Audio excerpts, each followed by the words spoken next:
Had a sweat rag this morning. We might be in for quite a message. I don't know. But I'm going to be needing this morning.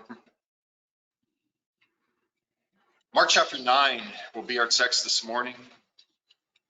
Mark chapter 9. Today I want to preach on the God who is able.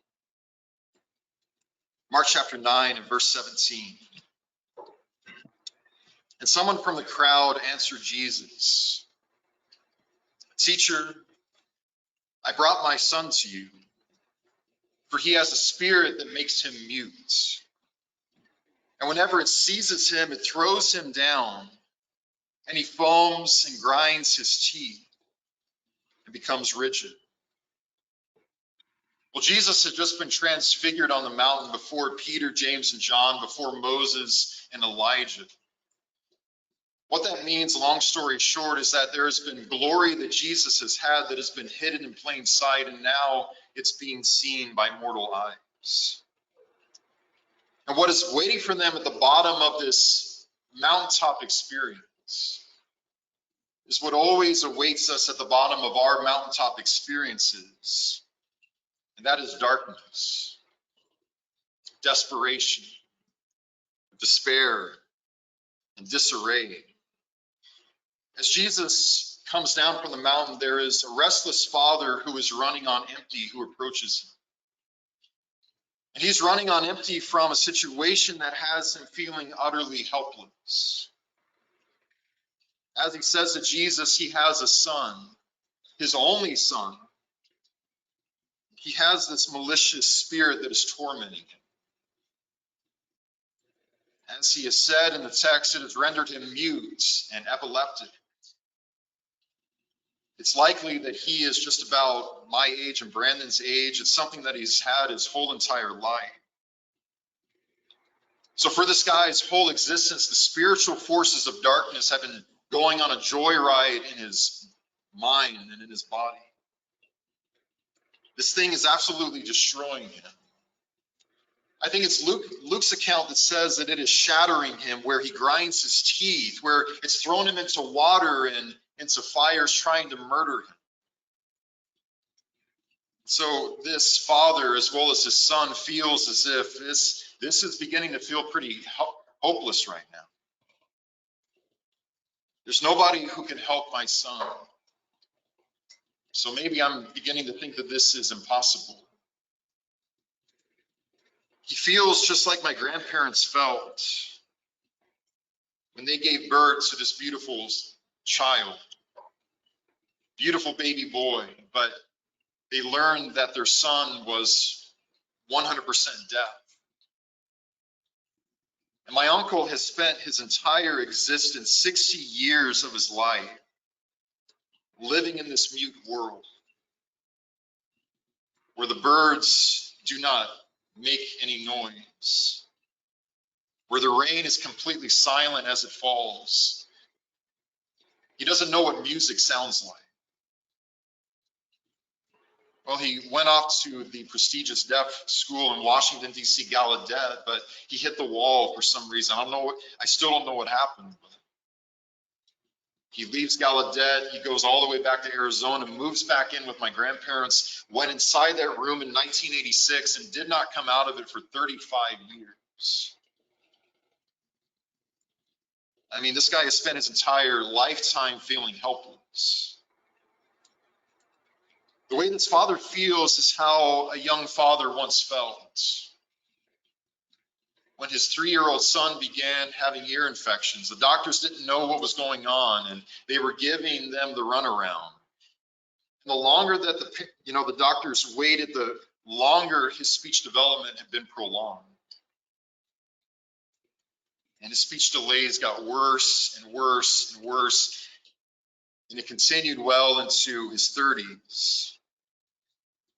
Where any time that he would try to speak to another person and try to have an encouraging word for them to hear, he would begin to grind his teeth, to convulse, and to twitch himself until he was rendered mute. At night, this young father would cry because he loved his son, but he felt so utterly helpless. watching his son growing up traumatized by bullies, traumatized by laughter. And so he tried to take his own life at the age of 30. For the father as well as the son for a very long time. Yeah, my dad and I felt very helpless. The way that this father feels is how so many of you have felt. So many of you feel right now as we sit here this morning. Families who go from one soul-sucking ordeal after another. People who constantly take 3 steps back only to take 12 and 13 and 14 more steps backwards. People who feel as if they are stuck in this prison that they are never busting loose from. And yet imagine how this father feels, though. Imagine the happiness that was welling up in his heart as he begins hearing all of this chatter in town. Jesus of Nazareth is here in our city. I mean, people don't know what to do with themselves. They are so ecstatic. Jesus is here. Jesus is here. Jesus is here. And what he hears in the streets is the blind are receiving sight, the lame are walking, the leper is cleansed, the deaf are able to hear. He even commands the evil spirits to depart, and they obey him at his command.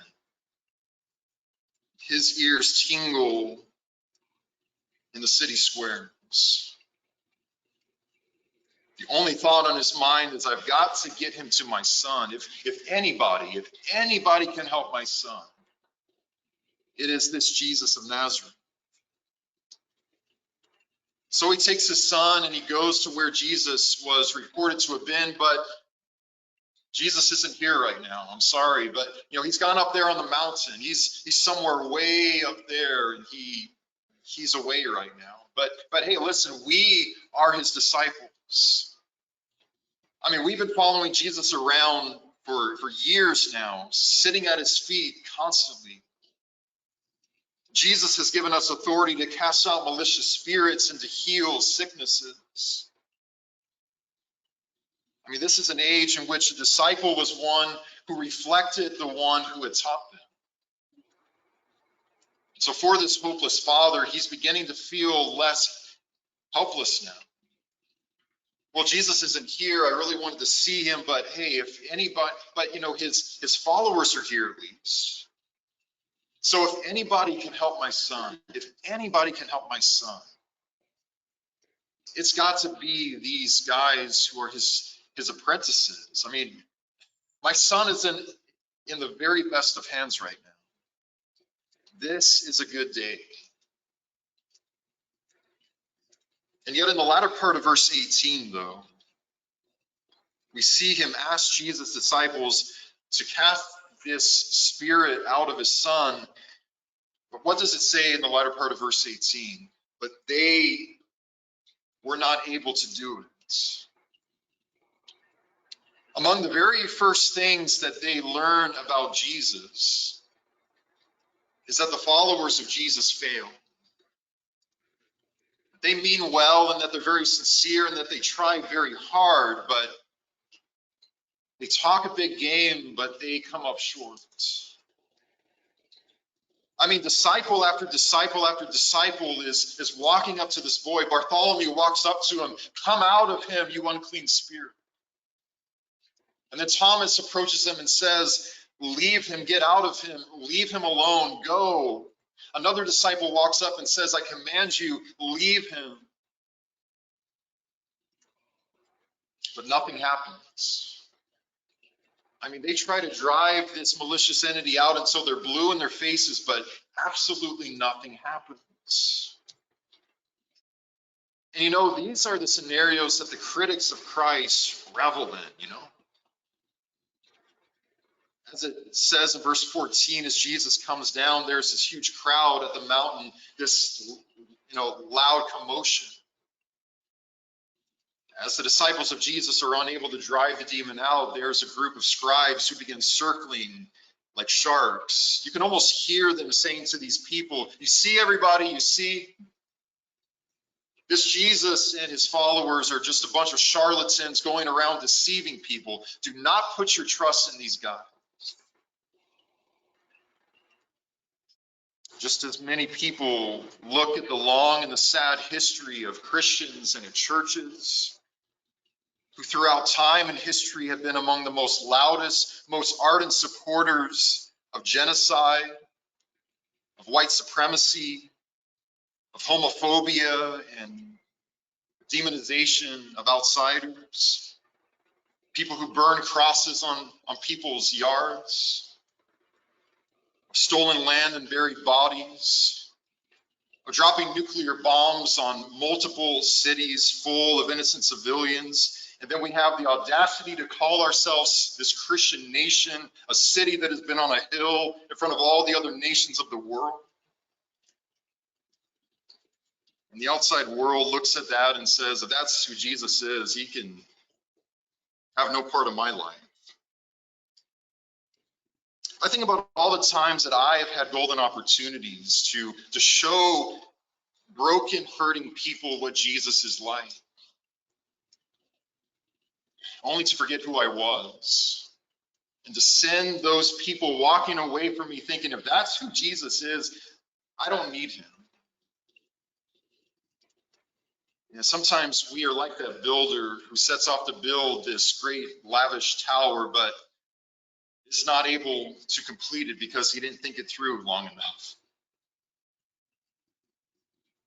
Can you imagine how this father feels right now? How a son feels, right?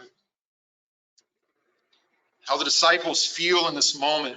Again, followers are supposed to reflect the one who taught them.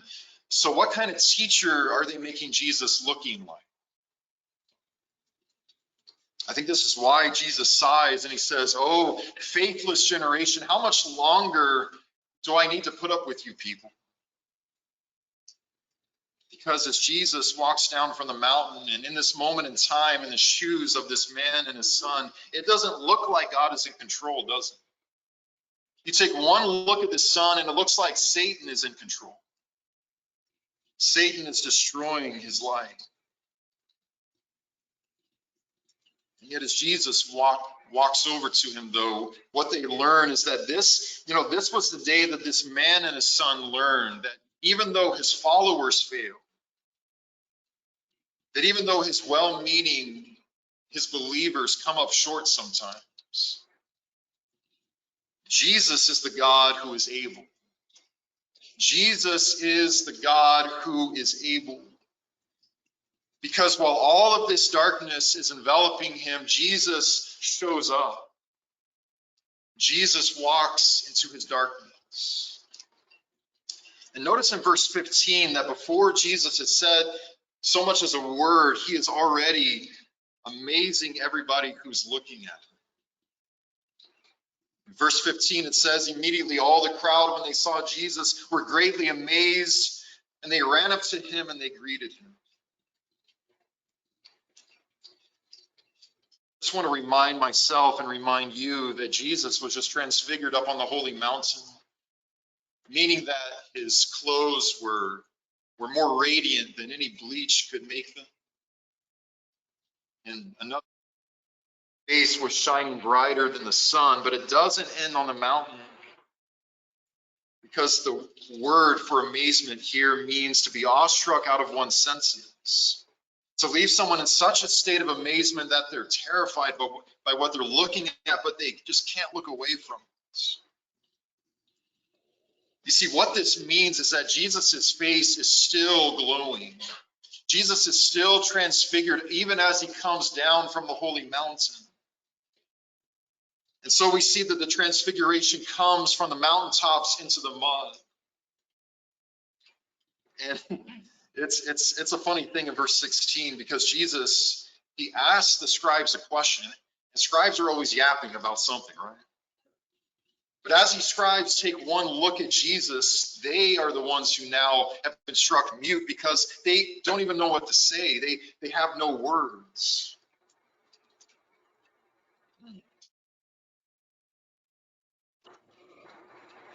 And it's then when this father bows before Jesus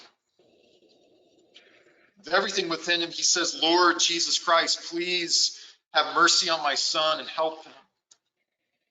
Please help my son. And Jesus says, bring him to me. Talk about sweat rags. Get ready because something is about to happen. When Jesus says, bring him to me. Verse 20, it says, and they brought the boy to Jesus. And when the spirit saw Jesus, immediately it convulsed the boy, and he fell on the ground and rolled about, foaming at the mouth. And Jesus asked his father, how long has this been happening to him? Father hangs his head and says, from childhood. He explains how it's thrown him into fires, trying to kill him in water. But I love what he says, though. He says, but if you can do anything, have compassion on us and help us. Verse 23, and Jesus said to him, what did you just say to me? That's, the modern day translation.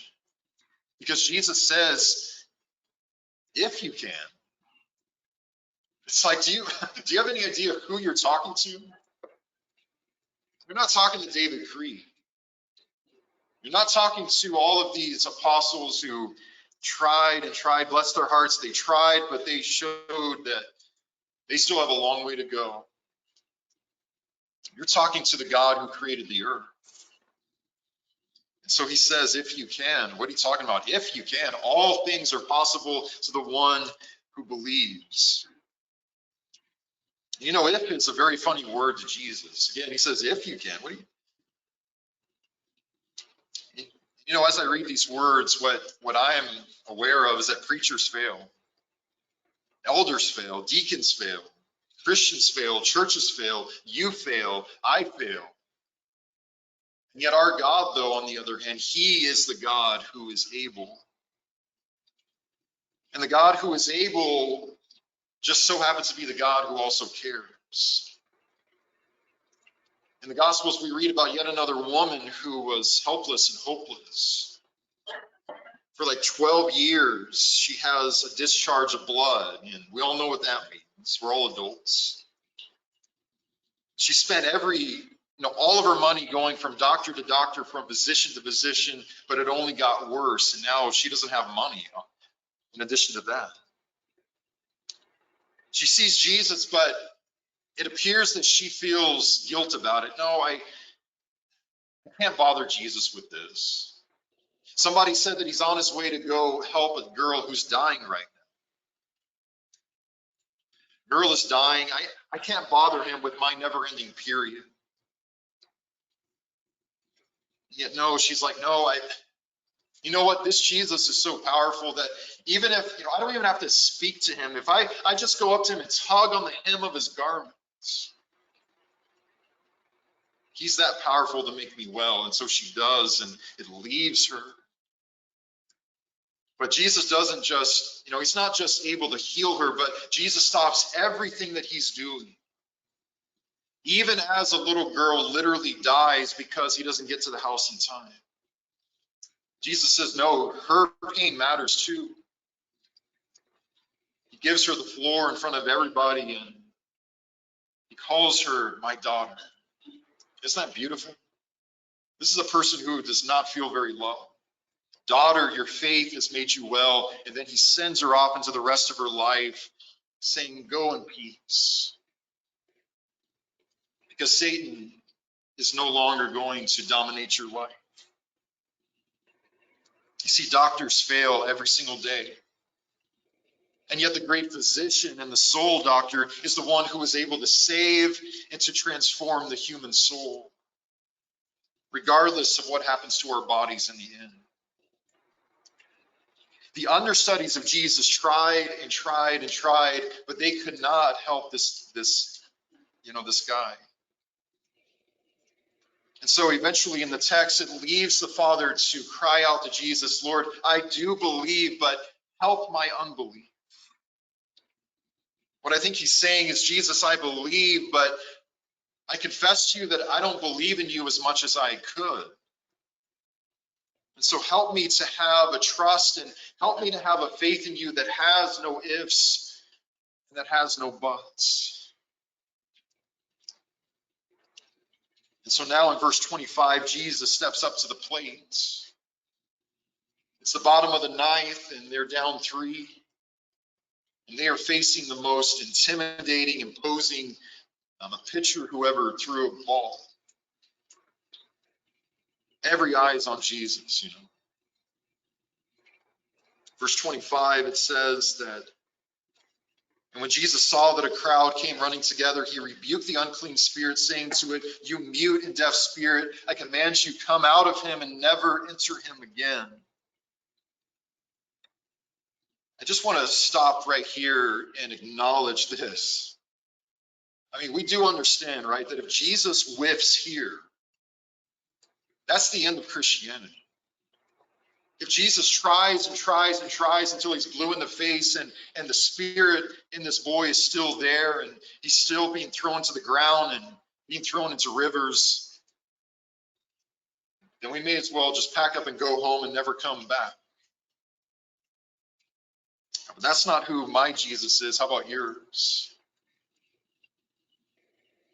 This is the God who is able. Where in verse 26 it says, and after crying out and convulsing him terribly, the malicious spirit came out. And the boy was like a corpse, so that most of them said, he's dead, he's dead. But Jesus took him by the hand and lifted him up, and he arose. So we see that as this man and his son draw near to God, God is drawing nearer to them than they ever could have dreamed. We see Satan and we see all of this malicious darkness fleeing from the light of the power of Jesus Christ. What Jesus is announcing to this boy, to his father, and to everybody who witnessed it was, Satan is not going to be destroying you any longer. And that's because he is the God who is able. And when we entrust ourselves to this God who is able, we are then in the process enabled. We're given the ability to resist temptation. We are able to resist temptation. We are. We are able to have the power to forgive a person who has done the inexcusable to us. He gives us strength to keep showing up and to keep getting up no matter how hard we cried ourselves to sleep the night before.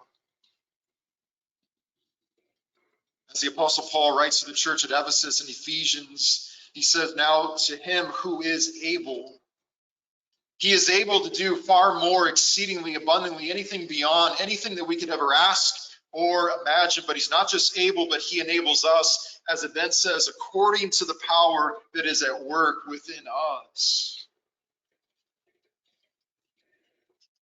And I'm reminded of a time when Jesus was speaking about us, about all of those who would believe in him. And he says in John 10 that my sheep hear my voice, and I know them and they follow me. I give them eternal life and they will never perish. But then Jesus says, and no one will be able to snatch them from out of my hand. Not even cancer or COVID, although it certainly can destroy our bodies, perhaps. Our past cannot snatch us out of the hands of God, even though it inflicts traumatic scars. Not even the world or the devil himself can snatch us out of the Father's hand, even though it is through many tribulations that we enter into the kingdom of God. And none of us are immune from the attacks and the insidious darkness that they make upon our lives. But no matter what we are up against in our lives this morning, God is assuring us you don't have to be destroyed by Satan any longer. Because Jesus changes everything when he enters into our lives. So finally, at the end of the text in verse 28, the disciples asked Jesus, hey, how did you do that? How were you? I mean, we tried to do it, but we couldn't do it. I mean, what is your secret? Jesus says in verse 29 that this kind cannot be driven out by anything but prayer. See, they didn't pray. They got caught up in the heat of the moment, just as I do all the time. And they forgot to pray. You see, when we take our darkness to Jesus and we let him fight for us as we keep silence, this is where we stop trying to do it all ourselves. And being poor in spirit, we cry out to Jesus, Lord, I believe, but help my unbelief. I close with this story this morning. Many years ago, there was a 16-year-old girl who went to an area-wide service that was led by students and teenagers. Now, this girl was not raised in the church. In fact, the first time that she was brought to a worship service by her parents, she hated it. She couldn't get to those doors quick enough. I mean, she didn't know 1 Corinthians from Huckleberry Finn. Didn't want to be there. But for whatever reason, when she received this invitation to go to this service, she said, oh, I guess I'll go.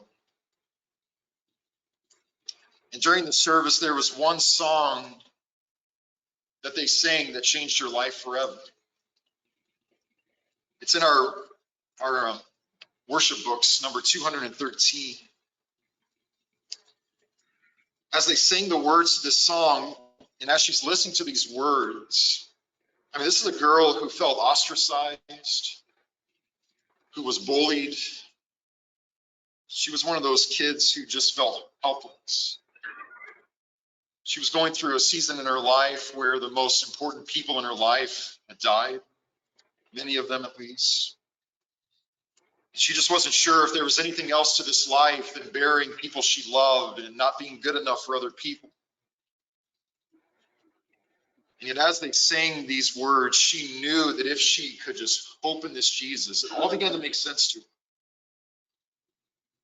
That I've got to entrust, if I entrust myself to the person that these people are singing about, then this really will happen in my life. And it did. And that girl's name was Amanda Smith, my future wife, a missionary on 3 continents. The words that changed her life, song number 213, what she heard. He is able, more than able, to accomplish what concerns me today. He is able, more than able, to handle anything that comes my way. He is able, more than able, to do much more than I could ever dream. He is able, more than able, to make me what he wants me to be.